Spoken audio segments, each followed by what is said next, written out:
voluntary national service provides plenty of opportunities for those who wish to devote a period of time to serving their country. It also avoids the problems that arise from forcing people to serve against their will.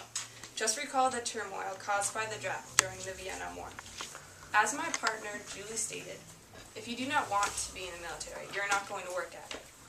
While I agree that the military helps teach discipline, mandatory military service should not be the only way it is taught.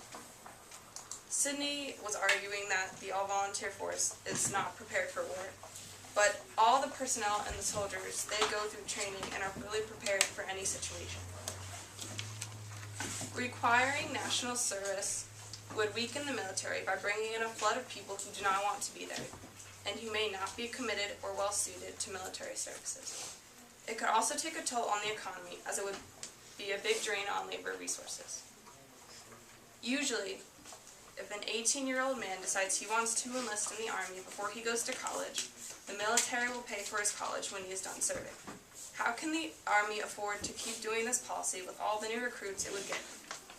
If this policy was instated, there are approximately 217.8 million people over the age of 18 in the U.S., according to the U.S. Census Bureau. If mandatory military service was in effect, it would require a large amount of money to fund. In conclusion, mandatory military service is not a practical solution for today's military.